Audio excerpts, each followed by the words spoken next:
শুরুতে একটা ছেলেকে দেখা যায় যে কিনা এখন টিভিতে কার্টুন দেখছিল, কিন্তু হঠাৎ করে সব টিভি সিগন্যাল বন্ধ করে দেওয়া হয় আর সব দিকে শুধু একটি নিউজ ব্রডকাস্ট করা হয় যে কিভাবে একটা অজানা ভাইরাস আসার কারণে পৃথিবীতে ধ্বংসযোগ্য হচ্ছে।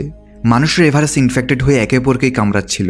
সো সব মানুষরা যেন নিজেদের ঘরে সবকিছু লক করে সেফ হয়ে যায়।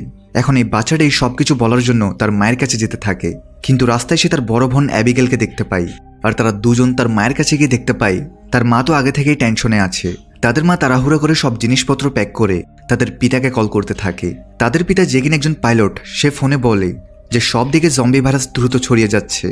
সো তারা যেন তার ঘরে ফিরে যেতে অপেক্ষা না করে, বরং তাদের এখনই তার বাচ্চাকে নিয়ে শহর থেকে বাইরে চলে যাওয়া উচিত। যদিও এতক্ষণে তারা বাইরে থেকে মানুষদের চিৎকার শুনতে পায়, তাই তারা তিনজন মিলে সাবধানতার সঙ্গে দ্রুত গাড়িতে ওঠে এবং এখান থেকে বেরিয়ে যেতে থাকে। সে বাচ্চাগুলোর মায়ের উপর আক্রমণ করে। ছোট অ্যাবিগেল ভয় পেয়ে গাড়ির নিচে চলে যায়, যেখানে তার চোখের সামনে জম্বি তার মা ও তার ভাইকে কামড়িয়ে মেরে ফেলে। যদিও সে জম্বি অ্যাবিগেলকে নোটিস করা ছাড়া সেখান থেকে চলে যায়, কিন্তু তাদের মা যে কিনা জম্বির কামড় খাওয়ার পর নিজেও জম্বিতে পরিণত হয়েছে, সে অ্যাবিগেলকে গাড়ির নিচে দেখে তাকে কামড়াতে চলে আসে। তখনই পেছন থেকে একজন এক্স সোলজার জ্যাক এসে তাদের মেরে ফেলে। সে অ্যাবিগেলকে বাঁচিয়ে নেয়। জ্যাক জানতো অ্যাবিগেলের ভাইও জম্বি হয়ে যাবে, তাই জ্যাক তাকে গুলি করে মেরে ফেলে। এখন এই ঘটনার 10 বছর পরের দৃশ্য দেখা যায়।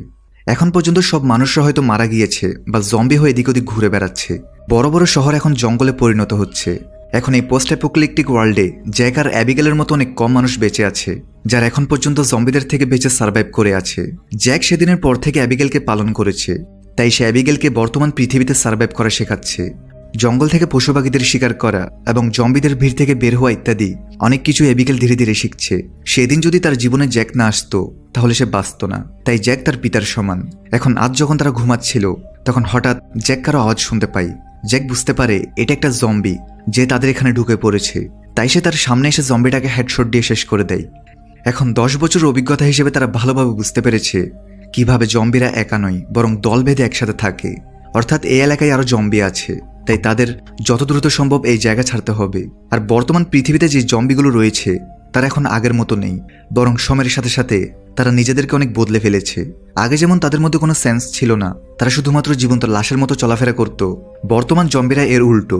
এখন তাদের নিজস্ব বুদ্ধি রয়েছে, যার মাধ্যমে তারা মানুষদের উপস্থিতি বুঝতে পেরে তাদেরকে খুঁজে বের করতে পারে। এদিকে অ্যাবিগেল এবং জ্যাক সেদিনের রাতটা সেখানেই পার করে দেয়। এরপর সকালে তারা তাদের সমস্ত জিনিসপত্র প্যাক করে নতুন জায়গার উদ্দেশ্যে রওনা হয়। যাতায়াতের জন্য তারা ঘোড়ার ব্যবহার করত। এবার অনেকটাই দূরে চলে যাওয়ার পর যখন তারা একটি পাহাড়ের উপর আসে, তখন তারা একজন সার্ভাইভারকে দেখতে পায়, যে কিনা এখানকার জম্বিদের থেকে বাঁচার জন্য তাদের উপর ফায়ার করছিল। এখন যেহেতু পৃথিবীতে নর্মাল মানুষ খুব কম আছে, তাই এরা তাদের সাহায্য করার জন্য উপর থেকেই জম্বিদের শ্যুট করে মেরে ফেলতে থাকে। সাথে জ্যাক অ্যাবিগেলকে শ্যুট করা শিখিয়েছে। আজকে সেটারই পরীক্ষা হয়ে যাবে। অ্যাবিগেল খুব মনোযোগ সহকারে তার প্রত্যেকটি টার্গেটকে শ্যুট করে, তবে সেই জন্য শ্যুট তখনই করে যখন জ্যাক বলবে। কিন্তু অ্যাবিগেল এখানে তাড়াহুড়া করতে গিয়ে ভুলে একটি গুলি জম্বির সঙ্গে সঙ্গে সে ব্যক্তির গায়েও লেগে যায়। জ্যাক এতে অ্যাবিগেলের উপর অনেকটাই রেগে যায়। তারা কোনো মতে এখানকার জম্বিদের মারার পর দ্রুত সেই ব্যক্তির কাছে চলে যায়। লোকটির একদম বুকের মধ্যে লেগেছে এবং এত পরিমাণে রক্তক্ষরণ হয়েছে যে তারা ব্যক্তিটাকে চাইলেও আর বাঁচাতে পারবে না। সে ব্যক্তিটি ছটফট করছিল, তাই তার এই কষ্ট সহ্য করতে না পেরে জ্যাক তাকে মেরে ফেলে। তাকে মারার পর এরা তার কার থেকে সব জরুরি জিনিসপত্র বের করে ফেলে, যে জিনিসপত্রগুলো আজকের সময় সোনার সমান। কিন্তু তারা জানে না এই লোকটির আরো সাথী আছে। আর তখনই সেখানে 3টে গাড়ি আসে। তারা তাদের সাথীর শরীরে গুলি ও তলোয়ারের দাগ দেখে বুঝতে পারে তাদের সাথীকে জম্বি না বরং জ্যাক আর অ্যাবিগেল মেরেছে। তারা তাদের উপর গান পয়েন্ট করে সব জিজ্ঞেস করতে থাকে যে তারা এমনটা কেন করলো। এখন তাদের গ্রুপে একজন প্রেগনেন্ট মহিলা মেগান তার স্বামী ডেভিডের সাথে গাড়িতে উপস্থিত ছিল। তারা জ্যাকদের গুলি করতে চাচ্ছিল, কারণ তাদের লাগছে যে তারা এদের জিনিসপত্র লুট করার জন্য এদের একজন সাথীকে মেরে ফেলেছে। যদিও জ্যাক আর অ্যাবিগেল তাদের গান ছিনিয়ে বোঝানোর চেষ্টা করে কিভাবে তারা ইচ্ছা করে লোকটিকে মারেনি, বরং তারা তো তাকে বাঁচাতে চেয়েছিল। এছাড়া তাদের এখনই এখান থেকে বের হতে হবে, কারণ আশেপাশের সব জম্বির দল তাদের বন্দুকের আওয়াজ শুনে এখানেই চলে আসছে। কিন্তু সেই টিমের কেউই তার কথা শুনতে চাইছিল না, বরং তারা অনবরত তাদের সঙ্গে তর্ক করছিল। কিছুক্ষণের মধ্যেই দেখা যায় যে সেখানে অনেক দ্রুত গতিতে শত শত জম্বি ধেয়ে আসছে, তবে শুধুমাত্র একদিক থেকে নয় বরং 4 দিক থেকে। তাই তাদের এখানে পালানো ছাড়া আর কোনো রাস্তাই ছিল না। যদিও তাদের প্রত্যেকের কাছে নিজেদের সুরক্ষার জন্য হাতিয়ার ছিল, কিন্তু এত জম্বির সঙ্গে তারা সবাই মিলে পেরে উঠছিল না। তার উপর আবার এই জম্বিদের শক্তি এবং স্পিড ছিল অনেক বেশি, তাই একটি জম্বিকে আক্রমণ করতে না করতেই আরেকটি এসে ঝাঁপিয়ে পড়ে। শেষ পর্যন্ত জ্যাক আর অ্যাবিগেল ছাড়া সেই গ্রুপের ডেভিড আর মেগান বেঁচে ছিল, আর তারা 4জন মিলে একটা গাড়িতে উঠে এখান থেকে পালিয়ে যায়। কিন্তু মাঝপথে তাদের গাড়ি বন্ধ হয়ে যায়।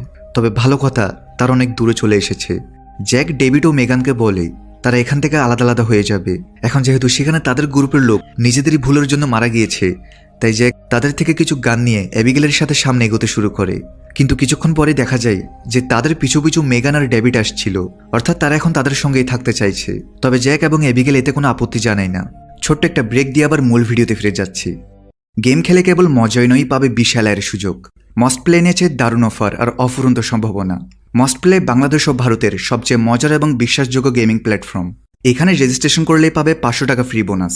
বন্ধুদের রেফার করে নিয়ে নাও আনলিমিটেড 12,000 টাকা বোনাস। জন্মদিনে মস্ট প্লের স্পেশাল উপহার 2,000 টাকা পর্যন্ত। ফেসবুকে রিভিউ দিয়ে পাবা 200 টাকা বোনাস। 10% সাপ্তাহিক ক্যাশব্যাক অ্যাভিয়েটর গেমে এবং 5% unlimited deposit bonus. 650% salt boost প্রতিদিন 13,000 টাকা পর্যন্ত। 30% স্পোর্টস রিলোড বোনাস 4,000 টাকা পর্যন্ত।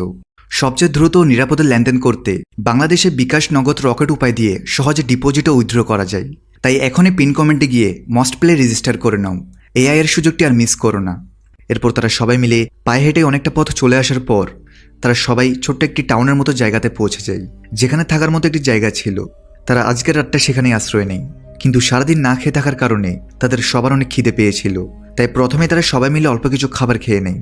এরপর তারা যেই জায়গাতে আশ্রয় নিয়েছিল জ্যাক সেই জায়গার চারপাশে একটি ট্র্যাপ সেট করে ফেলে, যাতে করে কোনো জম্বি আসলেই ট্র্যাপের মধ্যে ফেসে যায় এবং তারা বুঝতে পারে যে এখানে কোনো জম্বি এসেছে। এরপর তারা সবাই মিলে একসঙ্গে একটা প্ল্যান করতে শুরু করে। জ্যাক তাদেরকে একটা ম্যাপ দেখিয়ে বলে কিভাবে তাদের এখান থেকে কিছুটা দূরে একটা বোট ক্যাম্পে যেতে হবে, যেখানে অনেক সার্ভাইভার একসাথে থাকে। এখন যেহেতু শীঘ্রই মেগান একটা বাচ্চাকে জন্ম দেবে, তাই তাদের সেই ক্যাম্পে যাওয়া উচিত, যেন ডেভিড ও মেগানের কিছুটা উপকার হয়। আপাতত এর চাইতে বেশি জ্যাক তাদেরকে সাহায্য করতে পারবে না। এই বলে জ্যাক সেখান থেকে চলে গেলে তার পিছু পিছু অ্যাবিগেল আসে। সে জ্যাকের উপর প্রচণ্ড রেগেছিল, কারণ সে জানতো ডেভিড একা মেগানকে সে ক্যাম্প পর্যন্ত নিয়ে যেতে পারবে না। তাই জ্যাক থেকে তাদের সাহায্য করা উচিত। জ্যাক তাকে বোঝানোর চেষ্টা করে আজকের সময় তাদের নিজেদের সিকিউরিটির ব্যাপারে ভাবা উচিত। তারা অন্য কারোর জন্য নিজেদের ঝুঁকিতে ফেলতে পারবে না। সকাল হলেই তারা ডেভিড আর মেগান থেকে আলাদা হয়ে যাবে। অন্যদিকে বাইরে প্রচণ্ড বৃষ্টি হচ্ছিল আর অনেক জম্বিরা তাদেরকে ট্র্যাক করতে করতে তাদের জঙ্গলের মাঝখানে ফেলে আসা গাড়ি পর্যন্ত চলে এসেছে এবং এখন তারা সেদিকে আসছিল যেখানে জ্যাকরা মূলত আশ্রয় নিয়েছে। কারণ জম্বির এখন ছিল খুবই চালাক। মানুষ কোথায় বসবাস করে এটা তারা সহজে বুঝতে পারে। সকালবেলা অ্যাবিগেল মন খারাপ করে সে বাড়িটির ছাদে গিয়ে বসে থাকে, কিন্তু কিছুক্ষণ পরে দেখা যায় যে অ্যাবিগেলের পেছনে দুটো জম্বি এসে তার উপর অ্যাটাক করে। তবে জ্যাক অ্যাবিগেলকে সবকিছু শিখিয়ে রেখেছে, তাই সে একটা জম্বিকে মেরে আরেকটা থেকে দৌড়ে পালাতে থাকে আর ইচ্ছা করে সে জম্বিটাকে নিজের পেছন পেছন এনে একটা কোণা থেকে তাকে নিচে ফেলে দেয়। জ্যাক খুশি ছিল যে অ্যাবিগেল ভালোভাবে শিখছে। তবে তাদের দ্রুত এখান থেকে বের হতে হবে, কারণ বাকি কিছু জম্বি দিকেই আসছে। তাদের ভাগ্য ভালো ছিল সেই জম্বিরা ট্র্যাপের মধ্যে আটকে সেখানেই শেষ হয়ে যায় আর চারজনই এখান থেকে বের হতে সক্ষম হয়। এখানে ডেভিড অনবরত জ্যাক থেকে সাহায্য চাচ্ছিল যে সেই জন্য তাদের সে ক্যাম্প পর্যন্ত নিয়ে যাক। আর অ্যাবিগেল আইডিয়া দেয় সে যেহেতু আগে এই শহরে থাকতো, তাই সে জানে এখান থেকে কিছুটা দূরে একটা এয়ারপোর্ট আছে যেখানে অনেক ছোট ছোট হেলিকপ্টার থাকে। সো তারা যদি সেখানে গিয়ে ভালো একটা হেলিকপ্টার পায় তাহলে তারা সেটার সাহায্য নিতে পারবে। তবে জ্যাকের সন্দেহ হচ্ছে প্রথমত সেখানে কোনো প্লেন বা হেলিকপ্টার ভালো অবস্থায় আছে কিনা, দ্বিতীয়ত এত বড় রিস্ক তারাই দুজনের জন্য কেন নিবে। অ্যাবিগেল বলে তারাই প্লেন নিজেদের জন্য রেখে দিবে, যেটা তাদের পরে অনেক কাজে আসবে। জ্যাক বুঝতে পেরেছে অ্যাবিগেল এই দম্পতিকে সাহায্য করা ছাড়া সামনে এগোবে না। সো না চাইতেও তারা প্লেনের জন্য সামনে এগিয়ে যায়। রাস্তায় তারা একটা গাড়ি পায় যেটার ভেতর একটা হুইল চেয়ারের সাহায্যে তারা মেগানকে নিয়ে যেতে থাকে। আর খুবই অল্প সময়ের মধ্যেই তারা এয়ারপোর্টে পৌঁছে যায় এবং সৌভাগ্যবশত এয়ারপোর্টের ভেতরে আসার পর তারা সেখানে একটি প্যাসেঞ্জার প্লেনও পেয়ে যায়। এতে তারা খুবই খুশি হয়, কিন্তু সেই প্লেনটি কোনোভাবে স্টার্ট হচ্ছিল না। তাই ডেভিড তখন প্লেনটিকে স্টার্ট করার চেষ্টা করছিল। অন্যদিকে জ্যাক এবং অ্যাবিগেল সেখানকার অনেক উঁচু একটি বিল্ডিংয়ে আসে যেখানে বিশাল একটি ওয়াচ টাওয়ার ছিল।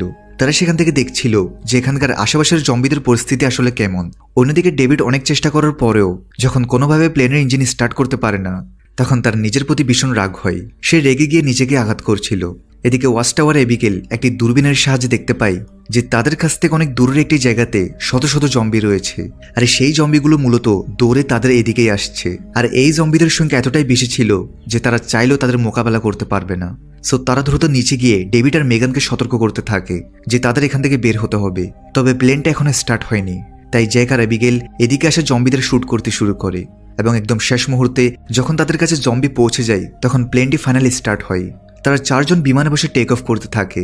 যদিও প্লেনটির স্পিড অনেক কম হয়, অনেক জম্বি তাদের কাছে পৌঁছে গিয়েছে। ভেতরে থেকে জ্যাক প্লেনকে আঁকাবাঁকা করিয়ে তাদের থেকে বাঁচার চেষ্টা করে।